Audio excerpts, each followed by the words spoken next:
Drake May is looking like the MVP of the league, at least to some people. Let's bring in Jordy McElroy, managing editor of the Patriots Wire. And Jordy, we've been talking a lot about it this season. Patriots, though, they make a statement on Thursday night. They go to 9-2, best record in the league. And still, we let the whole weekend of NFL play out on Sunday. Do they still come out as one of the biggest winners of the week? Yeah, I mean, I think they do. It's just, this is a team that no one even expected to be here, man. Like, I'm going to be honest with you. Coming into this season, I thought they might win 6 or 7 games. Like, I'm not one of these people that's going to act like, yeah, I predicted them to go on a playoff run or anything like that ahead of time. But yeah, this team is definitely overperforming. And you see some of these monstrous teams not look so great, like Lamar Jackson and the Ravens. I mean, they were able to pull it out in the end. That team didn't look that impressive. And obviously the Chiefs go out there and lay another egg, and they're not looking good as well. So, the Patriots, man, they're looking pretty right now. Got their MVP quarterback, got their former coach of the year in Mike Vrabel. Yeah, I'd rather be the Patriots right now.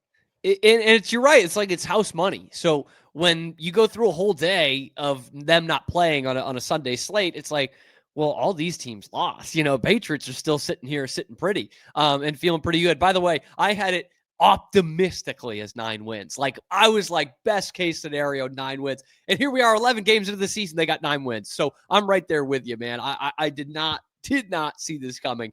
And so the optimism around this team is through the roof. Like, how can it not be?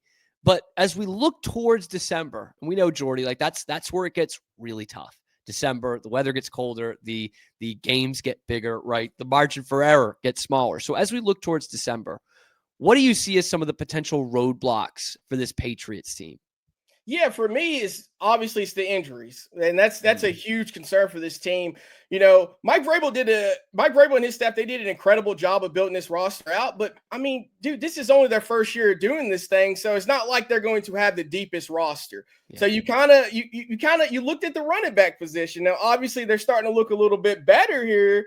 If hopefully Ramondre Stevenson can get healthy and Terrell Jennings gets healthy, and you start to get some of those guys back, but dude, against the Cleveland Browns, it was the Tampa Bay Buccaneers game. There was a moment there where Dearness Johnson was the only healthy back. When there was a moment where Travion had to go to the sideline when he was dealing with the ankle injury and everything. So that's very concerning there. But obviously that position is fine. But when I get concerned, I'm thinking about the Milton Williams injury. That's a big one. Milton Williams has been huge for New England this season, and obviously losing him. And, and Joshua Farmer, he's been a little banged up with the ankle issue as well. So you're kind of down to Christian Barmore and Kyrie's Tonga. And, you're hoping some of these other guys can step up in that position. But, if you start losing guys down the stretch, I'm just not so sure this Patriots team has the depth to be able to overcome those issues.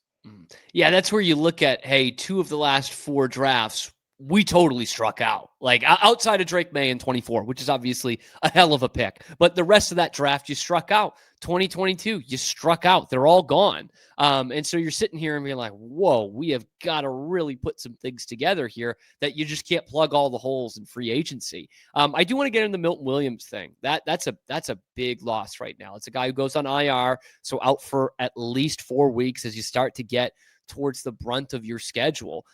That's been a great front for the Patriots this year. Has Milton Williams kind of actually been sneaky, like an underrated player for how much we've talked about Drake May and Mike Vrabel and Stephon Diggs? Oh, yeah, he's been incredible. I mean, you see how the Patriots have been so good against the run all season. That's because of that combo of Milton Williams and Christian Barmore is a big part of it.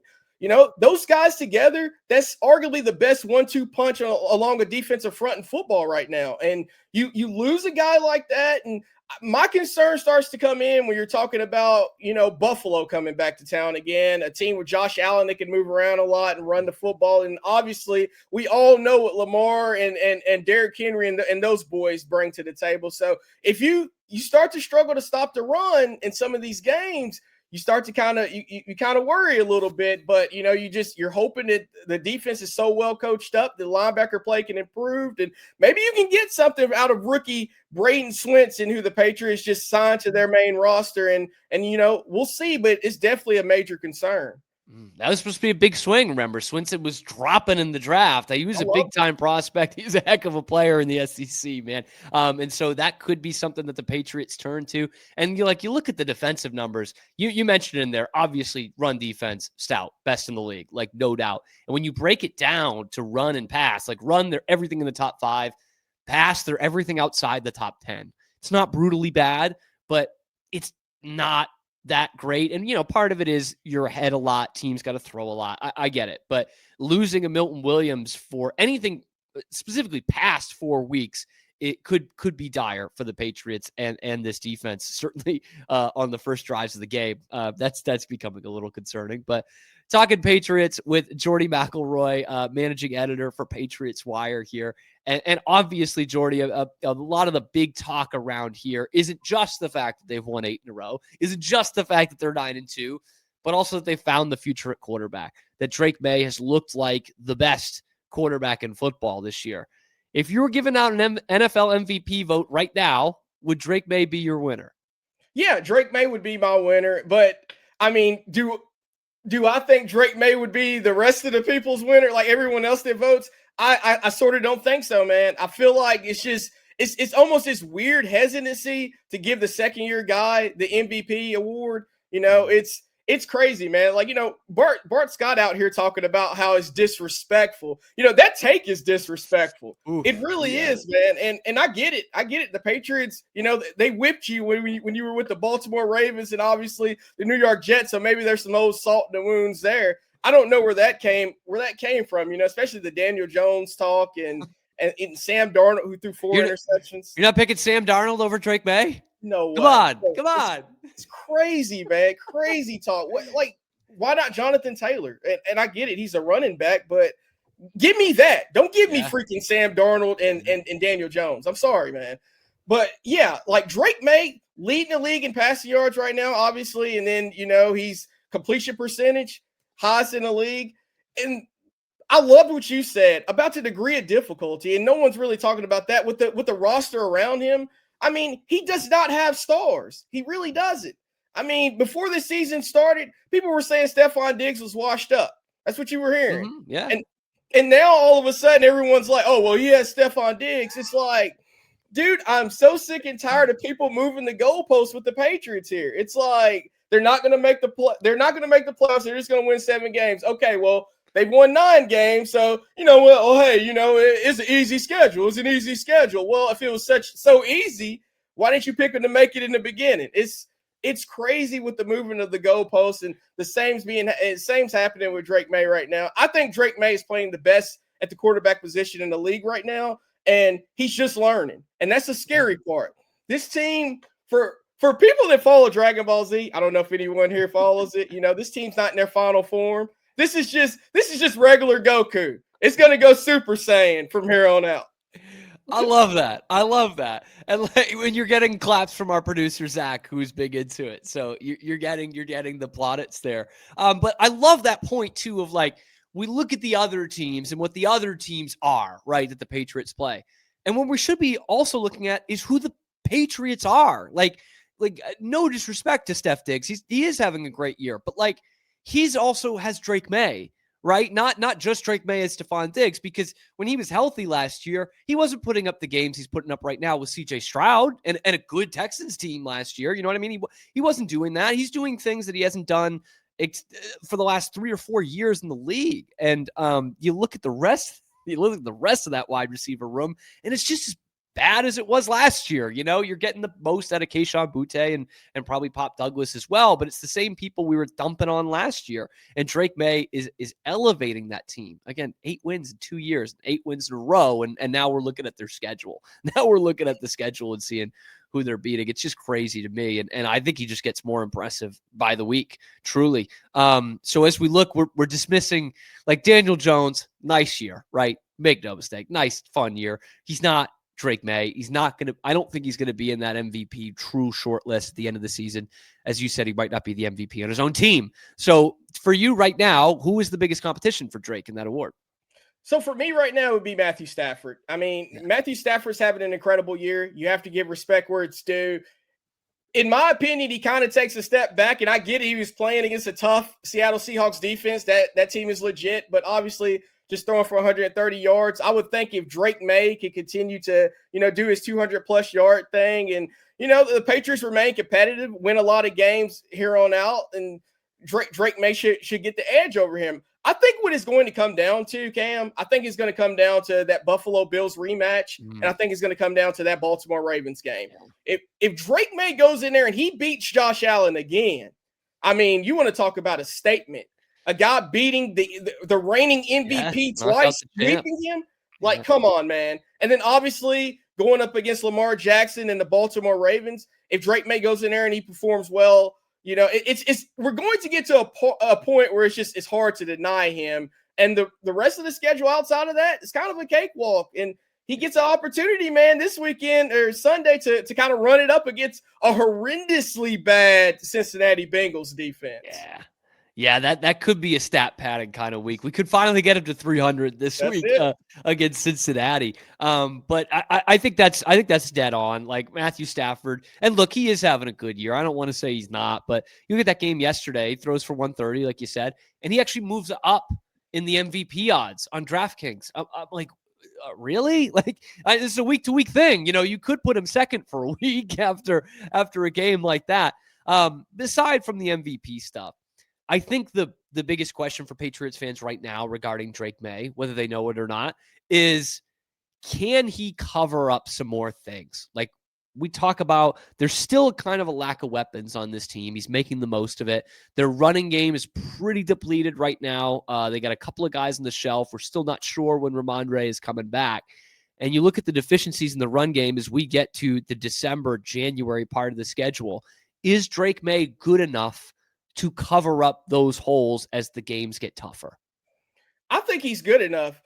My only concern is I don't think it should all be on him this early on to cover up. You know what I mean? Like it's still soon, and he's still a young quarterback. He's still learning. He's going to make some mistakes, and he's going to get better. He really is. But I think he's good enough. He's done it so far. Like I said earlier, you kind of look at some of those weapons around him. I mean, Kayshon Boutte he showed some flashes last year, but I had no idea we would see what we're seeing from him this season. I thought they could have traded him. I thought, man, see what you can get for him. His value's at his highest, and now it's even higher. I think a lot of people thought that you could have traded him. I mean, he was kind of one of those guys on the block. But coming here down the stretch, I love what I'm seeing from Travion Henderson, and I'm kind of excited to see how that continues with Ramondre back in the mix.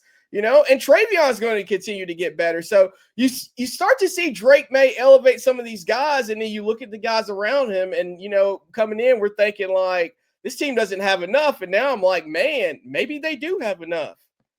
It's starting to feel like that. And the more they keep winning, you can say what you want about the schedule, but we've learned, some of us the last couple of years, how tough it is to win in the NFL. And they just keep winning, just keep winning games. And to me, that's the most important stat so far. So to kind of go off of that, we talked earlier about picking the Patriots to win 6, 7, 8 games at the beginning of this year on the optimistic side, on the high end of that. Now they sit here at 9-2. They're in pole position to win the AFC East, potentially get the number 1 seed in the AFC. How far ahead of schedule is this team? They're way ahead of schedule for me. I'm thinking so. I was thinking more maybe the year 3 under Mike Vrabel of them being this good, like to potentially win the division and everything. Obviously, this year I'm expecting Buffalo to just cruise past everyone in the division and roll over the Patriots. I'm thinking they're going to win 6 or 7 games. Then the next year I'm thinking maybe New England can split with them. Maybe they steal a game from Josh Allen, and I would have never expected them to be here. I wouldn't have expected Drake May to be this good this early. It's pretty remarkable what they've done and what Mike Vrabel has done, obviously, in coming in here and putting the staff together and getting this team on the right track. So I think Patriots fans should probably thank the Tennessee Titans for being absolute morons and firing Mike Vrabel. And I'm from Tennessee. I'm from Tennessee. So you understand it. You know it up close. I get it. You know it up close and personal, and certainly we are. We're thanking them for that. And that game earlier in Nashville was I felt so good for Mike Vrabel. I gotta imagine, but this team is so fun to watch, and there's so many exciting things on the horizon that I don't want to say it's been forever since we felt it or anything, but it's been a couple of years. It feels good to be in the mix again, and people are going to want to gobble up the Patriots Wire content just like I do. So, Jordy, tell the people where they can find the content and maybe what you guys are working on this week ahead of Cincinnati. Yeah, obviously Patriots Wire. You can find us, man. We're always covering everything from press conferences, live games, any breaking news. We got you, man. Live updates, just patriotswire.com. Stay with us. Oh, can't wait. Jordy, thank you so much for joining the program. Really appreciate you coming on and breaking that down for us. Appreciate it, Cam. Talk soon. We will have Jordy on soon. There he goes. Jordy McElroy, Patriots Wire. Definitely a lot. I'm doing a lot of consuming of the Patriots Wire throughout the week to get us ready for these games. So certainly we will have Jordy on before the end of this season as well. Let us know what you think. What are the biggest roadblocks for this Patriots team? And is Drake May your MVP right now? Let me know in the comment section below. Be sure to like the video, subscribe to the channel. Of course, we come at you live every weekday, noon Eastern time, and then we're available wherever you get your podcasts as well. It is your lunchtime alternative to Boston Sports Talk Radio right here on the Wicked Boston Show with Cam Stewart.